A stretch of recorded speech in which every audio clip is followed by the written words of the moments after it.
سدخان اختصاص مفاصل وباطنية، وأكيد الأرقام راح تكون متاحة لكم حتى نستقبل كل اتصالاتكم بخصوص هذا الموضوع. خلينا نصبح عليه ونقول له صباح الخير يا دكتور عدنان. صبحكم الله بالخير والعافية وتحياتنا لكل المشاهدين.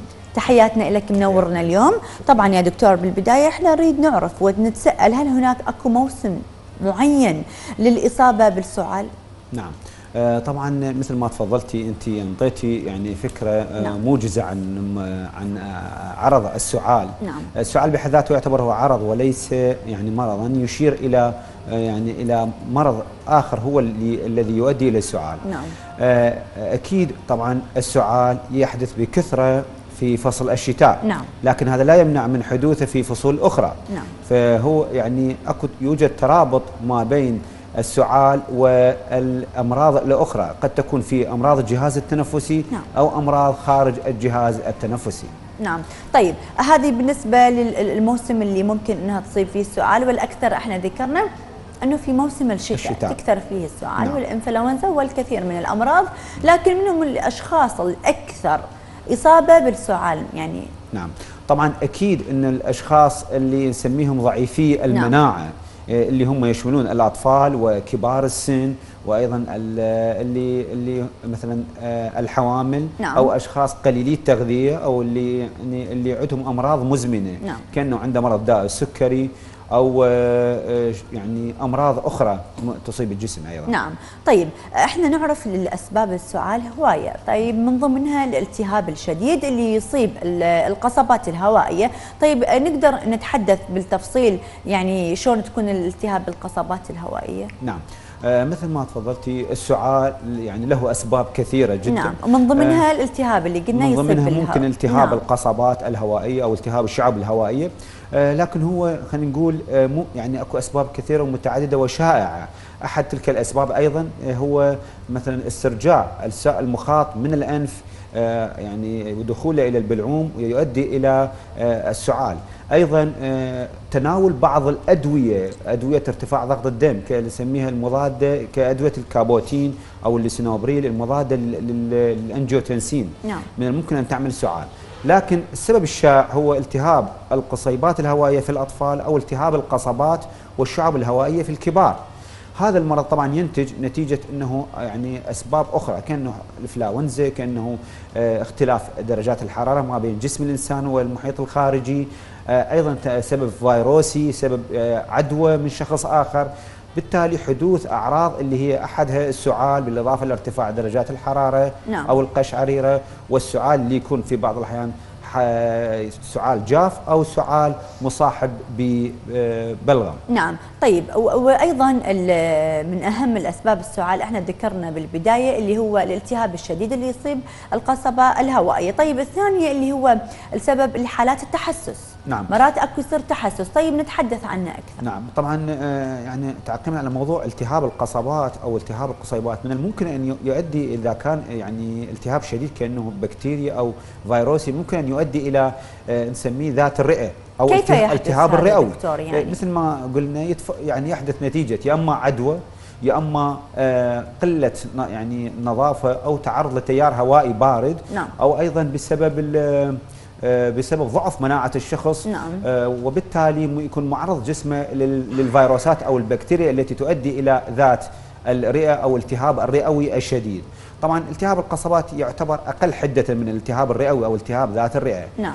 أما موضوع تحسس القصبات، فالتحسس اكو انواع، قد يكون تحسس ذو صفير، يعني في اكو نوع من الصفير في الرئه يحدث نتيجه تضيق القصبات الهوائيه، نتيجه عوامل خارجيه كانه مثلا استنشاق روائح شديده، عطور يعني شديده القوه، ايضا التلوث الخارجي، الجو الخارجي المحيط بالشخص في المكان او في يعني مكان مغلق او مكان عام.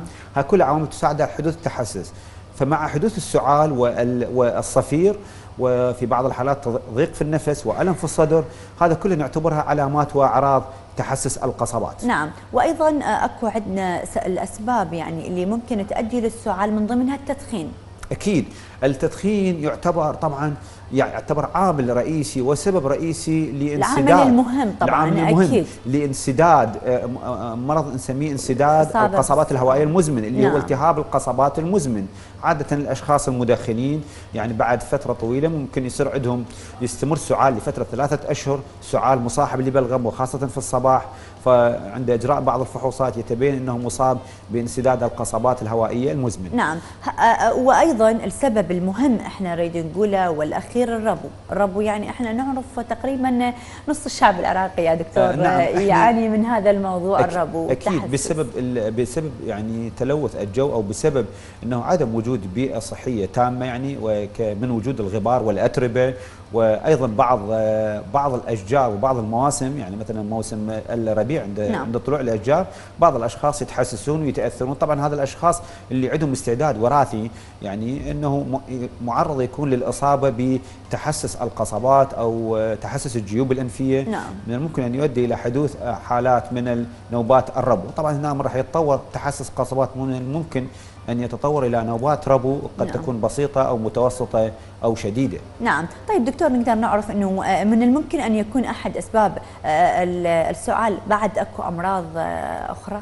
نعم أكيد. طبعا واحدة منها مثل ما ذكرنا الجيوب الأنفية ممكن أن تؤدي في بعض الحالات فقط سعال بدون وجود أزيز أو صفائر، هاي يسموه نوبة الربو بسبب السعال المزمن. يعني السعال المزمن هو يشير إلى نوبة ربو.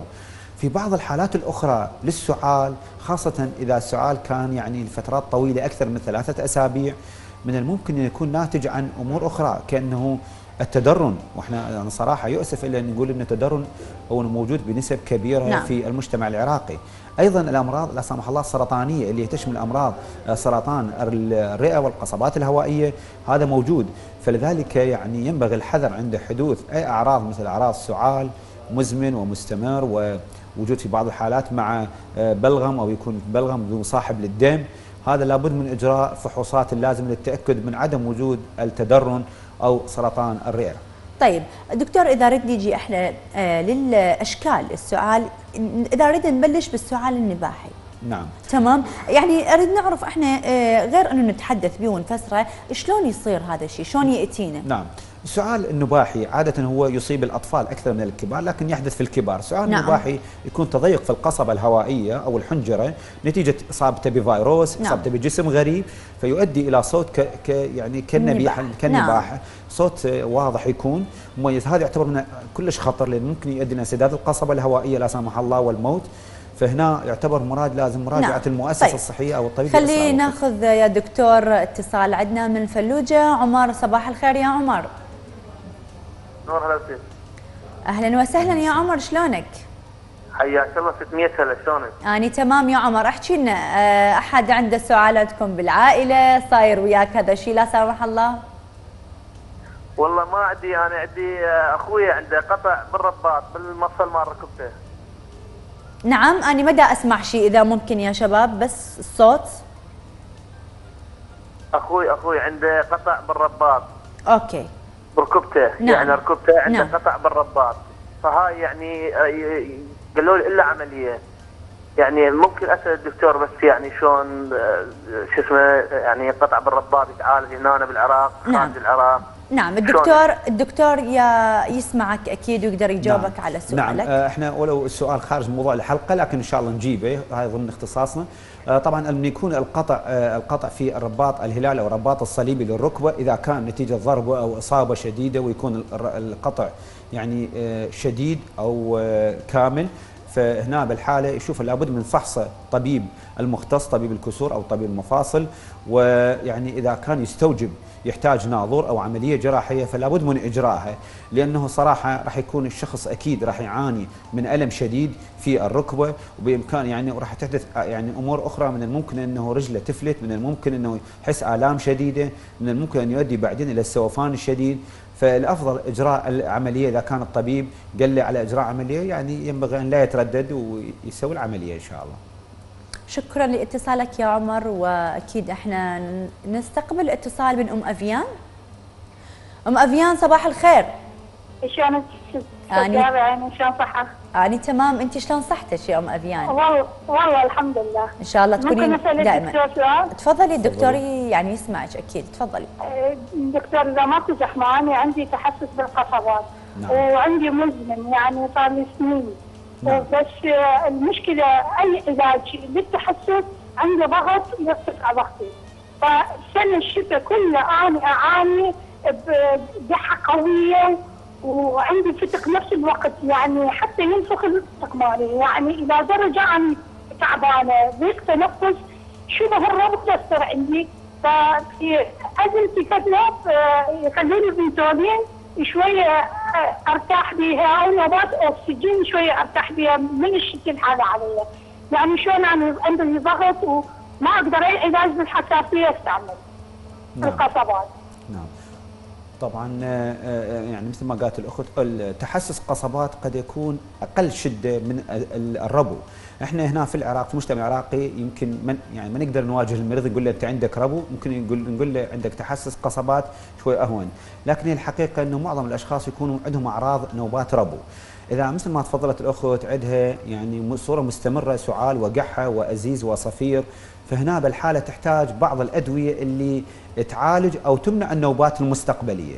ليست كل ادويه او علاجات الربو هي تؤدي الى ارتفاع ضغط الدم، فقط الادويه الاستيرويديه هي ترفع الضغط. اما بامكان استعمال ادويه مانعه التحسس مثلا حب سنجلير، او مثلا بعض الشرابات اللي هي تفتح القصبات، توسع القصبات وايضا تطرد البلغم، هاي ممكن استعمالها ولا تؤدي الى ارتفاع ضغط الدم، ما تاثر عليه. نعم، شكرا لاتصالك يا ام اديان. وعندنا من الانبار هجران. صباح الخير يا هجران. صباح النور. شلونك يا هجران؟ جميل الحمد لله. شلون انتي؟ اني تمام الحمد لله. اكو عندك حابه سؤال تسالي للدكتور؟ اي عندي سعال قوي وحساسيه بالقصبات.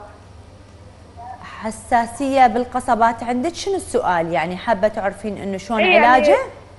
اي السؤال يعني شنو علاجه؟ يلا تمام، اكيد الدكتور راح يجاوبك شنو علاج نعم طبعا. اذا مثل ما قلنا اذا تحسس قصبات يكون بسيط او بالاصل هو ربو، فهنا نعم. بالحاله هم ايضا راح نشوف درجه الربو، هل هو بسيط متوسط شديد، لكنه الافضل في هذه الحالات استعمال الادويه اللي تعمل على توسيع القصبات، كانه استعمال البخاخات.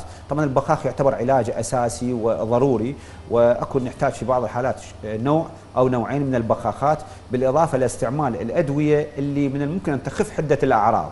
هنا يعتمد على انه هل الاعراض هي حاده هنا او مزمنه. الطبيب المختص هو راح اللي يحدد انه تحتاج بخاخ، تحتاج يعني زرق ابر يعني، او تحتاج علاج حاد او علاج مزمن. هذا الطبيب اللي اثناء الفحص بعد اجراء الفحوصات اللازمه، كانه اجراء فحص الاشعه او فحص وظائف الرئه، او ايضا سماع يعني سماع الصدر واصوات السماع اللي هي اصوات التحسس في الصدر عن طريق استعمال السماعه الطبيه، من الممكن تشخيص الحاله واعطائها العلاج. نعم شكرا لاتصالك يا هجران. عندنا اتصال يا شباب.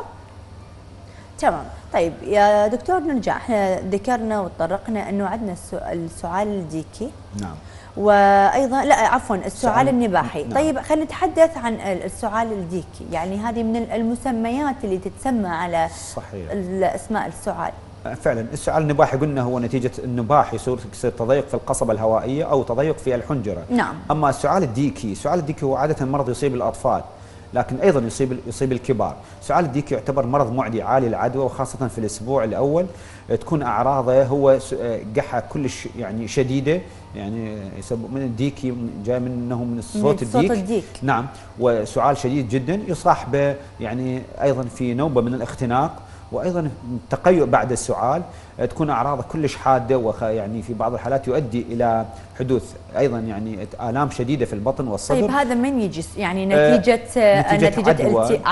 عدوى طبعا هو التهاب قد يكون بكتيري، البكتيريا تسويه نتيجه نعم. عدوى من شخص اخر، فهنا ينصح انه تشخيصه بسرعه واعطاء العلاج. وطبعا يؤسف انه هو المرض عاده يبقى 3 اشهر يلا يطيب تماما تقريبا، فيبقى السعال، لكن نعطي علاجات حتى تخفف حده الاعراض والمرض. طيب احنا ذكرنا الديكي وذكرنا النباحي، طيب عندنا السعال التحسسي. نعم، السعال التحسسي اللي هو قلنا ناتج عن نوبات الربو، يكون قحه مستمره وقد يكون مصاحب ببلغم او يكون بدون بلغم، بالاضافه الى الازيز او الصفير في الصدر.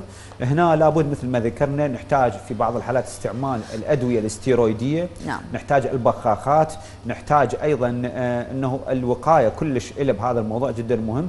ايضا ينبغي لمرضى المصابين بالسعال المزمن او التحسس القصبات او الربو يتجنبون بعض الادويه اللي تثير مثل هذه يعني تثير هذه الاعراض. من تلك الادويه مثلا منع استعمال اسبرين حب او محلول الاسبجيك باودر، او استعمال ادويه مسكنات الالام للمفاصل او غير المفاصل كالبونستان او بروفين او فولتارين او الموبك.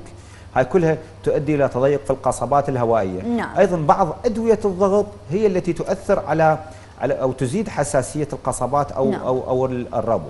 طيب السعال اللي هو المصاحب بصفير، يعني اتوقع انه الصوت الصفير اللي يطلع من اثناء الصدر والسعال مثل تصفير. نعم يطلع بالضبط. اتوقع دكتور عفوا المقاطعه، اتوقع حتى الشخص لما ينام هذه اثر نتيجه الجيوب الانفيه مرات تاثر عليه. احنا ذكرنا في بعض الحالات نتيجه افرازات السوائل في الانف ويتم يعني ترجع نتيجه التهاب الجيوب الانفيه، فترجع عن طريق البلعوم وتدخل للحنجره والقصبات، من الممكن تؤدي الى صوت او تؤدي الى القحه او السعال المستمر. هذا السبب نسميه بوست نيزل دريب يعني.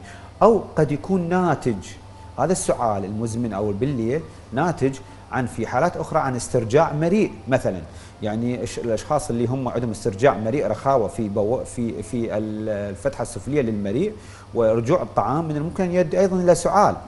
او في بعض الحالات مثل ما ذكرناه نتيجه نوبات الربو، وهذا الربو يكون بسيط او متوسط او شديد مزمن، فهذا كلها لابد من تشخيصها من قبل الطبيب المختص. طيب يا دكتور، من الحالات اللي ذكرناها من السؤال، لكن قبل ما اسالك هذا السؤال، لكن عندنا على الخط وسام من بابل، خلينا ناخذه ونقول له يسعد صباحك. الو الو، شلونك يا وسام؟ الو، السلام عليكم. وعليكم السلام يا وسام، شلونك؟ الله وبركاته. شلونك شفتي شو صارت؟ اني تمام يا وسام، اكو سؤال حابه توجهه لنا. رحم الله عليك. نعم تفضل. دكتور، بس عندي دكتور، اقول له دكتور عندي لما اسخن رجلي يقومون يوجعني كلش يعني. عفوا ممكن تعيد السؤال؟ لما يسخن رجليه تأذيه اكثر. يعني هل انه هي فعلا اكو ارتفاع او سخونه مثبته يعني قستها بمحرار وارتفاع درجه الحراره موجوده؟ وهل انه اكو الام في المفاصل عنده شديده؟ وهل هذا السخونه لازم نعرف سببها؟ هل هي التهاب في مكان معين من الجسم؟ هنا لابد من فحص يعني اجراء بعض الفحوصات، التاكد انه هل عنده التهاب مفاصل، تاكد اكو التهاب في مكان اخر من الجسم، وعلى ضوءها ممكن تشخيص المرض واعطاء العلاج. نعم يا وسام، هذا كان جواب الدكتور وشكرا لاتصالك. طيب نرجع يا دكتور، احنا ذكرنا من اشكال السعال، واكو مرات يصير السعال اللي مع الدم، لما يكح تطلع يصير اكو افرازات من السعال الدموي اللي هو المصاحب للدم، نقدر نتحدث عنه ايضا؟ نعم، طبعا في بعض الحالات انه نتيجه احتقان او التهاب اللوزتين او التهاب القصبات الهوائيه، من الممكن ان يخرج بعض من الدم عن طريق السعال او غير السعال. هنا لابد من التاكد من مصدر الدم، هل ان الدم له علاقه بالجهاز التنفسي او بالجهاز الهضمي، هاي مهمه. وايضا هنا بالحاله لابد اعتماد انه هل هذا الدم يعني صار مره مرتين او اكثر، هل انه حاد او مزمن؟ لان اذا تكررت هذه الحاله اكثر من مره وبكميات كبيره لابد من التاكد من امراض خطيره، كانه وجود التدرن من عدم وجوده، لا سمح الله امراض سرطان الرئه او غير الامراض، ايضا توسع الحويصلات الهوائيه او لا، او يكون اكو هناك التهاب رئوي كذات الرئه او لا. فلا بد من اجراء فحص اشعه للصدر ومعرفه انه موجود هذه الاعراض او لا. نعم. طيب إضافة إلى العلاجات الطبية، أكو بالبيت يا دكتور بالأدوية أكو علاجات منزلية أيضا. نعم. بعيدا عن المستشفى، بعيدا عن الصيدلية، احنا نقدر نسميها صيدلية البيت. نعم. مثل لكن الأعشاب نقدر نسميها، أو استخدام البصل واستخدام العسل، استخدام الحليب، استخدام الأمور الأخرى نقدر نتحدث عنها من العلاجات اللي هي مكملة للعلاج وللأدوية أيضا. نعم طبعا نلاحظ أنه يعني هاي بعض الأكلات الغذائية أو نعم. بعض الأعشاب الطبية من الممكن أن تؤدي إلى نتيجة جيدة. نعم. لكن هي لا تعتبر كعلاج وحيد، لابد من أخذ العلاجات الدوائية معها. نعم. من تلك العلاجات ممكن استعمال الزعتر، ممكن استعمال العسل مع الحليب، العسل تناول مثلا نصف ملعقة صباحا يوميا قبل الإفطار. أيضا بعض استعمال، لاحظ أنه عصير البصل، يعني عصير البصل المشوي يلعب دور أيضا كبير، يمكن استعمال في بعض الحالات. يعني دكتور عصير البصل ولا البصل نفسه ينأكل؟ البصل وعصير البصل اثنينهم ماكو طيب إشكال. العسل دكتور، العسل احنا بالأيام العادية لو ما كان أكو سعال، هو من كثر ما هو يعني حلو مرات تحس انه اكو يصير عندك مثل القحة او شيء. نعم. فما تحس انه هو يهيج السعال؟ لا هنا احنا كان نحكي على عسل، يعني مرات في حالات ممكن يؤدي الى سعال حاد، هذا ممكن نعم. تجاوزه، لكنه مر الايام تناول العسل كميه قليله مع يعني تناوله مباشره او خلطه مع الحليب مع الحليب، يعني نعم ممكن ان يجيب نتيجه حلوه، وممكن ان يعني يستعمل كعلاج. تمام. هذه من الأعشاب والأمور المكملة للعلاج بالأدوية بعيدا عن الأبر، وهذه الأدوية المكملات نقدر نسممها. لكن السعال يصيب الإنسان اللي هو سعال نوعين، منهم السعال الجاف نعم. والسعال الحاد اللي هو المصحوب اللي يكون سعال بالبلغم احنا نقدر نقوله. نعم. نقدر نتحدث عن هذا النوعين، يعني نعم. الفرق بينهم. طبعا هو عندما انه يصير تهيج نعم. او دخول جسم غريب الى الجسم، راح يصير افرازات من قبل الحويصلات الهوائيه، افرازات بكميات يعني، فبالتالي راح يكون تحاول تحيط الجسم الغريب، فهنا راح يعمل تهيج عند الشخص، راح يصير استجابات انعكاسيه نعم. الى الدماغ، راح تحدث القحه في محاوله لطرد مثل ذلك البلغم. نعم. هذا اللي نقول عليه هو يصير موجود افرازات مخاطيه في الصدر، وبالتالي راح يطلع البلغم، راح يكون سميه يعني السعال المصاحب للبلغم. نعم. اما السعال الناشف اللي هو السعال الجاف نعم. اللي ينتج مثلا في بعض الحالات نتيجه مثلا استنشاق فد روائح شديده، او التعرض لتيارات هوائيه بارده، او مثلا التعرض للاضطراب او الاجواء المتربه، او في بعض الحالات نتيجه الغصه في موضوع معين، او دخول جسم غريب.